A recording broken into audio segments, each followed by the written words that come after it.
ለሐዋርያት ምን አለ? ጸልዩ አላቸው። አተኙ አላቸው። ትጉና ጸልዩ አላቸው። በተለይ መጨረሻው ሰዓት ላይ ምን አለ? ወደ ፈተና እንዳትገቡ ምን አድርጉ አላቸው? ተግታችሁ ጸልዩ አላቸው።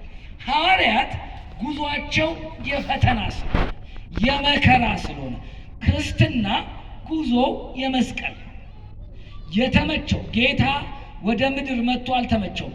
ከጌታ የሚበልጥ ባሪያ የለም ይላል መጽሐፍ። ለክርስቶስ የተመቸች ዓለም አይደለችም። ስለዚህ ለክርስቲያኖች የምትመች ዓለም ልትሆን አትችልም። የክርስቲያኖች ጉዞ የመስቀል ጉዞ ነው፣ የመከራ ጉዞ ነው። በዚህ የመከራ ጉዞ ውስጥ መከራውን ማለፊያውን መንገድ ጌታ ሲነግረን ምን አለ? ተግታችሁ ምን አድርጉ? ጸልዩ። ክርስቲያን ፈተና ለምን ገጠመኝ አይልም። እግዚአብሔርን ያመነ ሰው ፈተና ለምን ገጠመኝ አይልም። ፈተናውን ማከሚያ፣ ከእግዚአብሔር ጋር መገናኛ፣ ፈተናውን ማለፊያ መሰረታዊው የቁልፉ ጸሎት ብቻ። ጌታ ለሐዋርያት ተግታችሁ ጸልዩ፣ ከዛ ምን አላቸው? ወደ ፈተና እንዳትገቡ አላቸው። ጌታ ለደቀ መዛሙርቱ የነገራቸው ነው። የኢትዮጵያ ሊቃውንት ይሄንን ሲተረጉሙ ትጉ ወጸልዩ የሚለውን ተግታችሁ ጸልዩ ወደ ፈተና እንዳትገቡ የሚለውን ጌታ ስለ 4 ነገር ነገራቸው ይላል። ለሐዋርያት 4 ነገር እንደሚያጋጥማቸው አውቆ ነገራቸው። ይሄንን 4 ነገር የምታልፉት በጸሎት ነው አላቸው።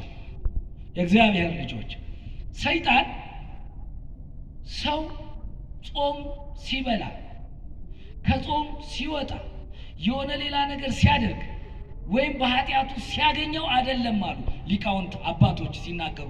በጣም ደስታ የሚያደርገው ሰው ሰይጣን እጅግ የሚደሰተው ሰውን ጸሎት ካቋረጠ ነው ይላሉ። ጸሎት ካቋረጠ የነገሮቹን ሁሉ ቁልፍ ዘጋ ማለት ነው። የሚጸልይ ሰው በተደጋጋሚ ከማን ጋር ይገናኛል? ከእግዚአብሔር ጋር ይገናኛል። ቢወድቅም ምን ይሆናል? ይነሳል። ቢያጠፋም ይክሳል። እግዚአብሔርን ደጋግሞ ይቅር በለኝ ይላል። ጸሎት ካቋረጠ ግን፣ ከጸሎት ከወጣ ግን ይሄ የሰይጣን ትልቁ ስኬቱ ነው። ምክንያቱም ወደማይመለስበት መንገድ እያስወጣው፣ በኃጢአት ውስጥም ብንሆን ወንጀል ቢኖርብንም ተደጋግመን ኃጢአት ውስጥ ብንገባ ብንወድቅም ደጋግመን ግን በእግዚአብሔር ፊት ምን ማድረግ አለብን? መጸለይ መቻል አለብን። ማንኳኳት መቻል አለብን። እግዚአብሔር የምንሻውን ነገር ሊሰጠን የታመነ አምላክ።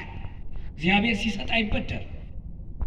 ሁሉን ነገር በእጁ ያለ ባለጸጋ ነው።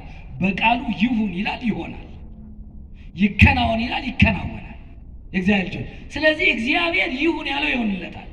ይሁን ያለው የሚሆንለት አምላክ ፊት ቆሞ ሰው መጸለይ ካቋረጠ ከእግዚአብሔር መንገድ ወጣ ማለት ነው። ከዛ በኋላ ሌሎቹ ሁለተኛ ናቸው። ጸሎትን እንደማቋረጥ ሰይጣን የሚደሰትበት ነገር የለም። ለክርስቲያኖች ደግሞ ትልቁ ፈተና ጸሎትን ሳያቋርጡ ምን ማለት ነው? መጸለይ ነው በትጋት። እንደው ራሳችሁን ውሰዱ። ጸሎት ላይ እንዴት ናችሁ? ትጓን ናችሁ? እንደተባለው ትጉ ወጸልዩ ነው ምን ታደርጉት? ተክተን ነው ምን ጸልዩ? ወይስ ለጸሎት ተደጋጋሚ ፈተና ይገጥመናል? እንቅልፍ የሚመጣበት አለ፣ የሚደክመው አለ። በአንድ ልቦና ተሰብስቦ ልቦናው ለእግዚአብሔር ሰጥቶ መጸለይ የሚፈተን ሰው አለ። ገና መጽሐፉን ስንገልጥ ያቆምነው ስራ ሁሉ ተሰብስቦ የሚመጣ በቃላችን የምናነበንም ከእግዚአብሔር ጋር የማያገናኝ ጸሎታችንን ዝም ብለን እንደ ንባብ የምንደግም በዚህ መንገድ ፈተና